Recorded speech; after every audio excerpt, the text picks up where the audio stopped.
Wis seminggu iki Gimin rada bingung atine. Dudu bab kurang mangan utawa lagi susah mergo ora duwe duit. Ana bab wigati sing ndadekake bingunge tambah dina tansaya ndadi. Ana kedadian nyolowati sing jalari bengi-bengine dadi angel turu merga peweden. Kedadian mau kawiwitan nalika malam jemuah kepungkur. Dheweke lagi bebuang ana kali cilik cedhak kuburan Cina Balareja.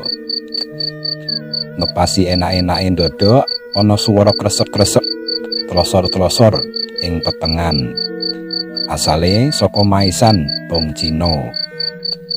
Masya Allah, aloke Gimin nalika sentere diurupake. Ing sanding sikile wis ana ireng semu putih, gedene sak garan arit.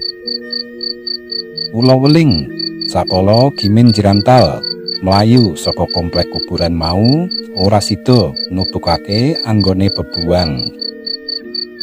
Dina candhake Gimin bali meneh menyang panggonan sak kawit. Padha karo wingi, dheweke ngetokake kotoran sing tak berguna. Set lagi wae ndodok kepungu swara ing cedhak sikile. Kanthi refleks senter diurupake. Biar ana ula gedene persis padha wingi. Mbuh ula sing wingi apa ana liyane? Gimin deg-degan. Kotoran sing durung tuntas oleh metu diempet. Gimin melayu merga keweden. Asem saben bebuang kok ditunggoni ula. Gimin misuh. Tekan omah ndredege durung ilang. Wiwit iku sewengi deng Gimin ora bisa turu. Prastawa mau sore terus untel-untelan neng jero pikirane. Saupama ula mau nganti nyopot aku, sida cilaka tenan uripku.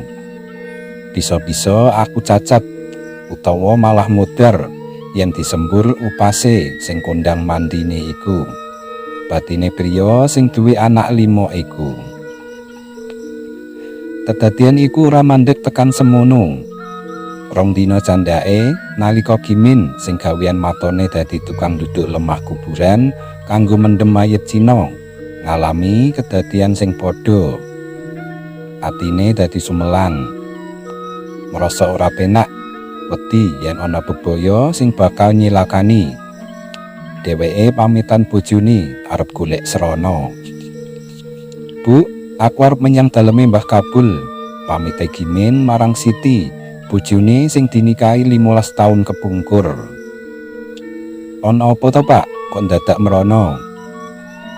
Wis, awamu ora usah takon akeh-akeh. Mengko wae yen wis ana asile kowe tak kandhani. Saiki menengo dhisik, dongakno aku kasil wae ya, Bu. Gimin sida sowan Mbah Kabul, dukun mumpuni ing Desa Sepatan. Desa Sepatan iku arahe ngidul ngetan saka desane Gimin ing Desa Wonokrama.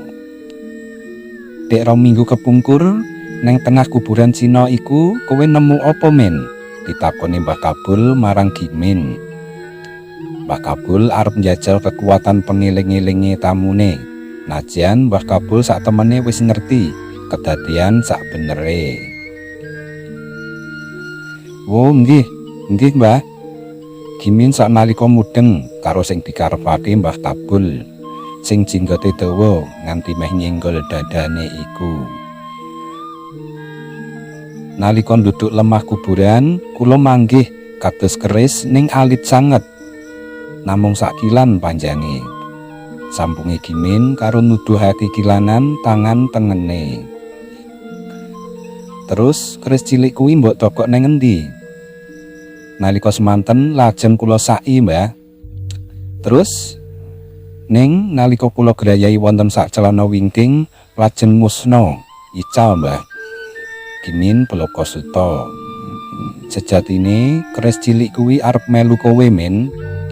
Lajeng amarga kok sesel-seselake ana sak mburi, keris mau ora gelem mabur meneh neng panggonan lawase jero lemah.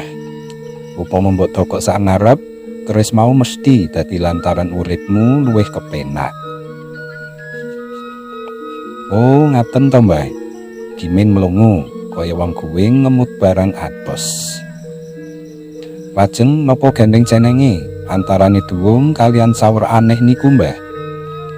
Kula sing saben bengi arep nyosor anggonmu bebuang iku sejatine panjilmane Jundrik sing gagal melu kowe, men. Tujuane piyambake badhe tumut malih. Ngaten napa, Mbah? Lah iya, ngono iku, men. Duwung niku pami kula suwun malih mboten saged, Mbah. Bisa, ning akeh syarat sing kudu mbok tebus lan lakoni, men. Apa kowe kuat minangkani syarat-syarate? Kang Gimin ora mangsuli, suwe banget meneng kaya wong bingung. Mbah Kabul tanggap. Wis, nek wegah repot-repot mikir, mulih wae dhisik, dipikir mateng-mateng neng omah kono. Kepriye mengko teruse? Liya dina kowe kena dolan mrene meneh, tak bantu yen atimu wis mantep. Inggih, Mbah. Gimin banjur pamit mulih. Mbah Kabul mantuk-mantuk karo mesem nalika tangan tengene Gimin nyeselati amplop isi srana. Mbuh apa isine? Upama duit ya mung Gimin lan Mbah Kabul sing ngerti. Dina-dina candake Gimin wis ora patiya mikir bab keris sing jarene nggawa tuwah iku. Dheweke nyambut gawe kaya padatan, dadi tukang duduk lemah nggo ngukur mayite Cina ing ereng Gunung Bola. Yen ora ana Cina sing mati, Gimin nyambut gawe saanane neng Tegal utawa Macul ana sawah.